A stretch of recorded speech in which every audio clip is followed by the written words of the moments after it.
Hello everyone, my name is Ryan Torres and I work for the Board of Education. I recently just did a paper that focused on why literacy is affected by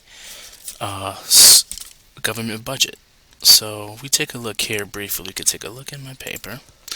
I wanted to ask the question, how does politics influence student literacy within lower income communities? And if you see here, I tried to tackle some of the reasons why, such as like redlining, why we have this problem, why the government gives money to certain areas, but other areas, lower income areas, don't receive that much funding.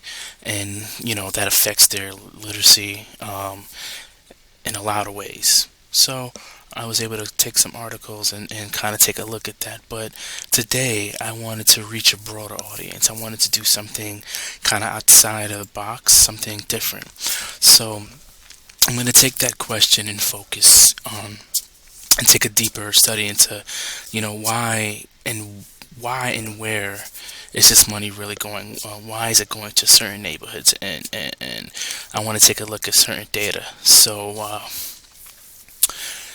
this is the thesis of my paper, which I was trying to show how the lack of school budgets helps with the decrease of student literature, and that's the main focus. But I want to look at today, actually the money part, the visual part, the data part, and take a look from an interesting article called the Century Foundation, it's called U.S. Schools Underfunded by Nearly 150 billion annually, and I wanted to take that.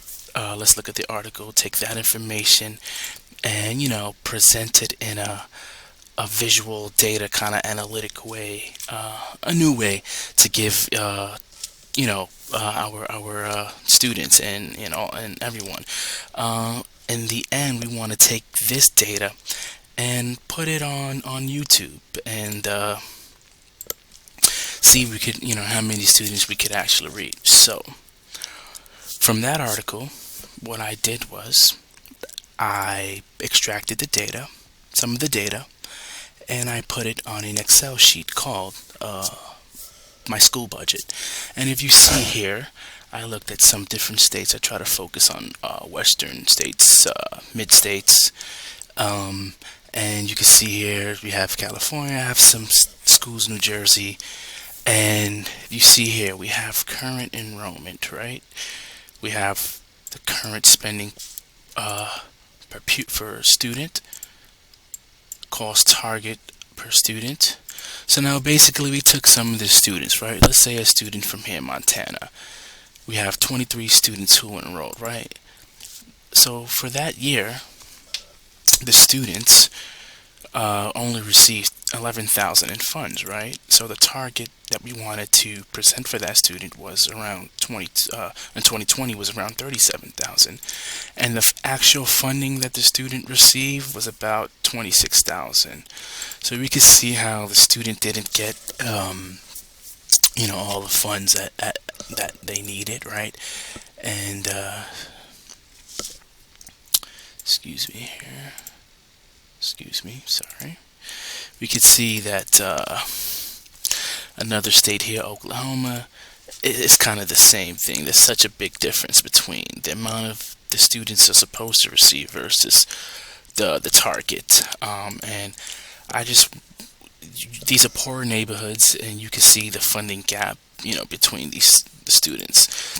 It's by 2 million, 1 million. If you go down the list, you see the numbers are, there's a lot of money missing. And basically, when I wrote my paper, I wanted to use some personal information, also some personal data, also just personal experience of knowing, being in an impoverished neighborhood. We didn't get the proper books and all the data, all the materials we needed, and that did affect our literacy in the future. It affects certain test scores and certain confidences that we could have had in the future. So what I did was, after I took this Excel information of all the schools, and I put it on a tool called Tableau. Tableau is a very interesting tool. Tableau is a tool where a lot of businesses use this. They're able to take data and extract the data from an Excel sheet, right?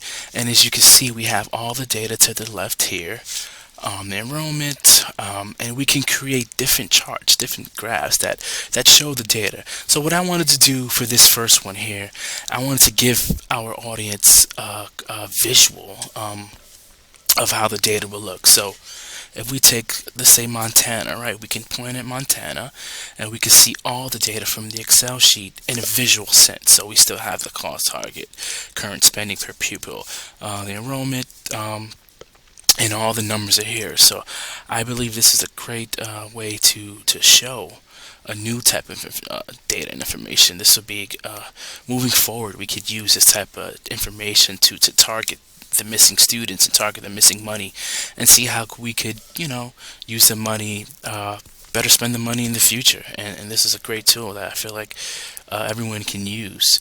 And let's take a look at New Mexico cost target per pupil 2017, and we can see all the data is here.